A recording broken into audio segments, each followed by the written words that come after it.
Coach, good morning. Thank you for joining us this morning. Good morning to you, Jay. We're here on behalf of the McGuire Foundation. It's my great honor to interview you this morning. You're one of 3 men alive in the state of New York that's coached 300 high school football victories.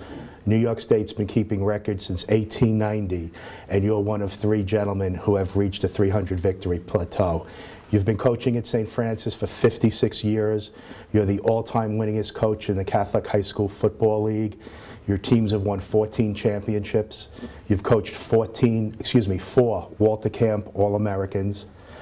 Over 600 of your former student athletes have played college football, from All-Americans and captains at Notre Dame, like the Donatos and Pomericos, who played on national championship teams, to Tommy Masterson, who played at Columbia on an Ivy League championship team and was a captain there. So, and I want to congratulate you on all your successes and thank you for your time. We're here today at the bequest of the Frank McGuire Foundation, which has been an incredible effort in terms of, we're here, okay, excuse me, sorry, Coach. We're here at the bequest of the Frank McGuire Foundation, and you're a Frank McGuire Award honoree. And tell us what it means to you to be an honoree of the Frank McGuire Foundation. Well, first of all, when I received notice of the award, I automatically knew that a number of people that predeceased me, as well as the people I was moving into that honor award that particular evening, were all outstanding people who I knew through my coaching career. Not all of them intimately, but certainly a good number of them I knew through the publicity and so forth. And the thing that struck me is they were all outstanding people and had great success in coaching and working with young people. And I think to be honored by that group of people, your peers and so forth, as well as the McGuire Foundation, knowing Frank McGuire and his incredible record and the reputation as a gentleman, as a successful coach, the whole aura of that type of recognition certainly impacts any person in this particular field. So I was very impressed by it and honored by it. Now, Coach, on September 22nd, you're going to be honored again as the guest honoree at the Frank McGuire Golf Outing. That's Tuesday, September 22nd at Ardsley Country Club in Westchester. And for those of our viewers who are interested, they can go online to the McGuireFoundation.org. McGuire, M-C-G-U-I-R-E, foundation.org. And on the website, they'll find out information about the McGuire Foundation, coaches like yourself, and this fall's golf outing, which is going to be very oversubscribed. If anyone has any questions, would please ask them to contact Sean Darcy at 914-536-8294. 914-536-8294.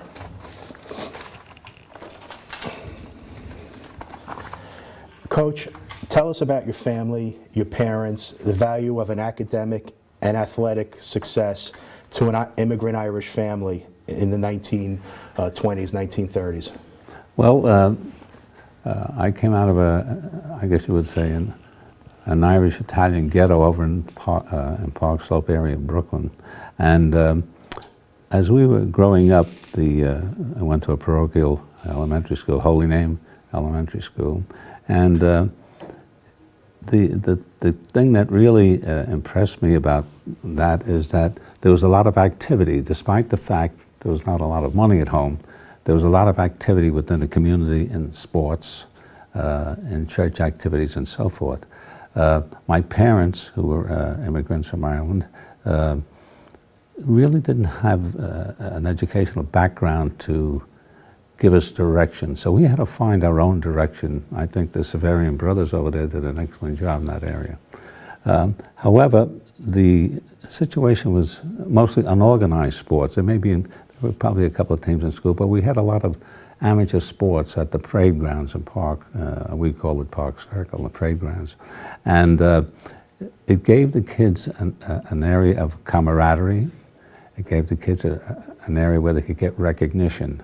The situation in elementary school was highly in an organized manner, but once we got to the high school, it got a little bit more organized, and the interesting thing there is that the thing that really impressed me, starting in the elementary school, but particularly in the high school, is that the coaches got to know my name. My football coach was Jimmy McNamara. My track coach was Doc Dipburn. And so they were the first one to talk to me as an individual, I felt. They knew my name. That was very impressive to me. No one ever spoke to me about my name, who you, and so forth. But so sports gave me recognition. It gave me a feeling of status. It gave me a feeling of belonging. It gave me a feeling that this is important because they knew the other kids' names too, and we started to develop a camaraderie on the team. Manual Training was the name of the school at the time. It's since changed to John Jay. And being a member of that team, where we had 2 coaches, and as compared to about 18 coaches at the present time. And at that particular time, we played in Ebbets Field as our home field. I played before, it's about 14,000 people as a maximum number of people. Today, that's unusual for teams in New York City to play in that particular number, except maybe on Thanksgiving Day they might do that. So it was important. I think one of the reasons also that it was important is the fact that we had about 10 or 12 newspapers giving us a great deal of publicity. I always remember Jimmy Murphy's column. And Jimmy Murphy's column, he'd really go into family and cousins. He would really make it a family column about the particular young men and women that he wrote about in his column, as well as the tablet and Butler at the tablet and so forth. You got to know, we knew the sports writers because we were very interested in the columns that they would write about not only our team, but all of the teams you were playing and so forth. So that was very impressive. So it gave you a feeling of importance. And for the immigrant family, that there was not too many other areas where your children were going to gain a great deal of prominence. But the sporting world did do that for us. And then it was the talk of the town for the next year that you were out of season. We didn't train with weights at that time to any great degree.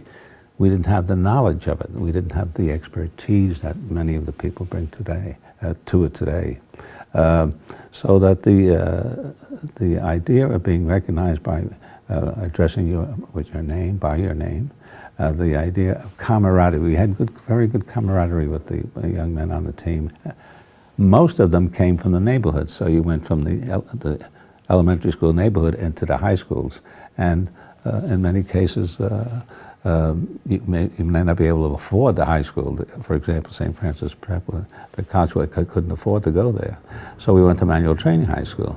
And as I say, that was a logical thing for the parents because they could not afford the tuition, which I think was $300 at the time.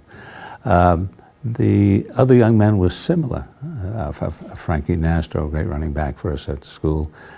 Some of the outstanding people that we had with us. I was one of 8 centers. We had 2 coaches. I was one of 8 centers. I used to be able to name every one of them. Joe Weiss was the first team center and so forth.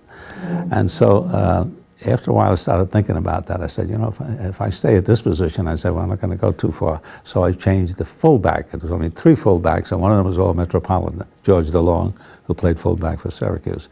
But at least I got closer to the field, so to speak. I get into some games. But that was the kind of competition that we had at that particular time. In track, it was being a member of the sprint teams and a shot putter. I was 165 pounds, so I wasn't pushing a shot out there too far. And they didn't have the specialty that they have today in the schools. You didn't. We didn't have a field event coach. You sort of learned on your own. The coach would try to give you some time. So today it's quite different. And when I was coaching later on at Prep, I had 2 57-foot shot putters because I studied the shot put. I was not a good shot putter, but I would go up and watch O'Brien. I would watch Monshine and those people. I'd go to their practice fields. I'd go to the meets and watch them compete. And that's how, and then by reading and watching,